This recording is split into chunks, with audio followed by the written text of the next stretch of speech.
Hey friends, thank you for stopping by Mimi's Mixed Bag. If this is your first video, I want to welcome you. Today I'm bringing you an original idea, just a little St. Patrick's Day vision I wanted to share. The base of my project is going to be a piece of plywood. My husband cut me several of these to craft with, and honestly it's a little heavier than I want it to be. So if you have the back of a Dollar Tree sign or a framed canvas, would work perfect. Now I have a little printed off saying I want to add to my project. I have a few of these little styrofoam shamrocks recycled from an old project. You can find all kinds of St. Patrick's Day decor this time of year.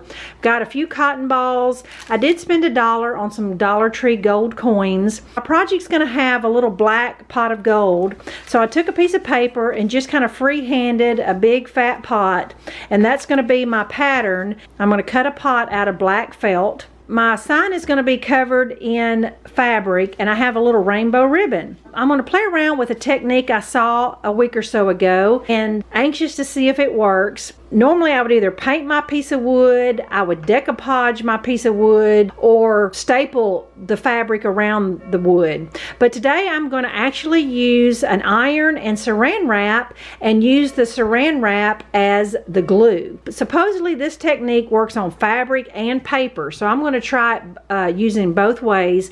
You actually just put the saran wrap between the two surfaces and you iron it. Well, if you're not sure what saran wrap is, I know I've had comments before over the years of things are called things different in other countries. Like some people don't know what Cool Whip is. Well, here in America it's called saran wrap, and it's just clear, clear cling wrap that you put over leftovers in the refrigerator is what that is. So just in case you were confused. Since my plywood is like 1/2 inch, I'm going to paint all 4 sides of my plywood green so it'll give it a finished look. Alright, I've got my edges of my wood green.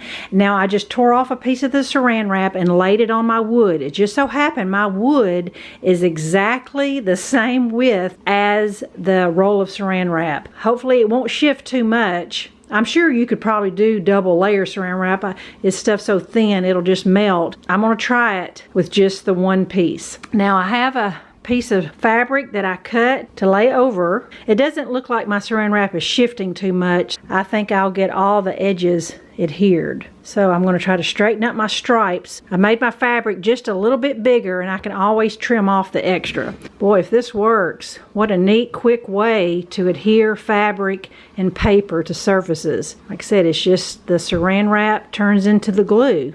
So we'll see. It's definitely sticking. I just need to go over it just a little bit more.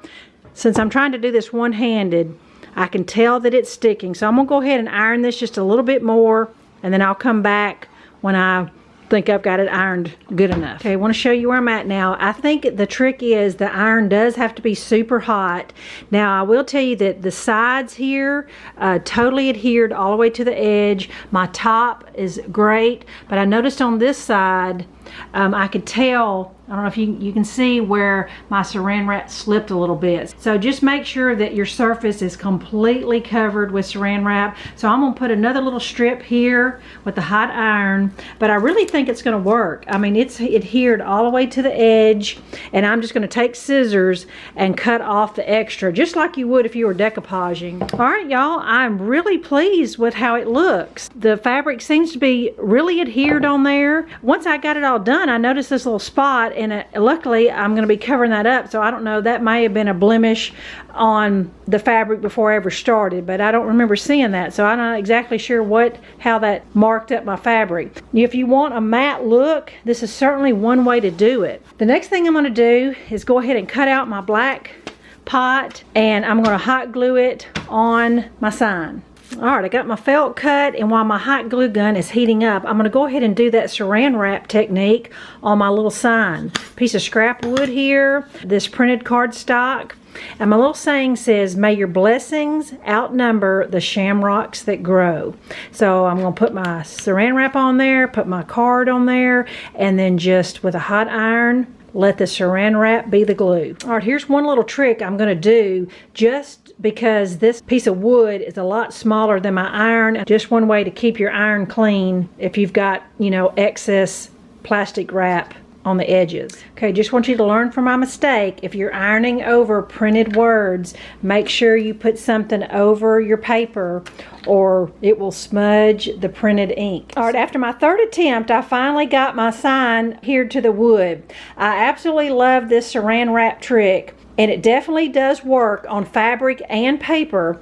My problem is that I had a printed words on this paper. You know, the ink wanted to stick to the overlay paper I have. But if you've got just fabric, decoupage napkins, or just plain paper, this trick will be great if you're wanting to just cover a surface and wanting a matte finish. I love the result, and I'll definitely do this again. All right, I'm going to hot glue my little sign up at the top. Now, the purpose of the cotton balls is I hot glued around my little pot all around and left the top open. I'm going to stick a few cotton balls in there just to give my little black pot some dimension. And then I'm going to hot glue some shamrocks and some gold coins, and then I'll be ready to share it with you.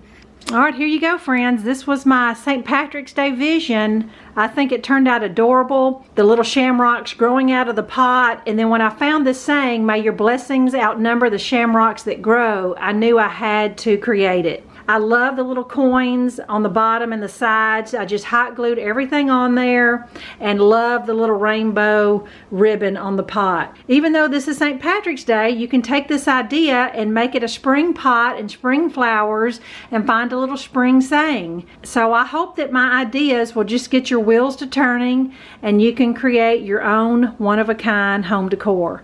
Thanks so much for watching, and I'll be back in a few days. Bye-bye.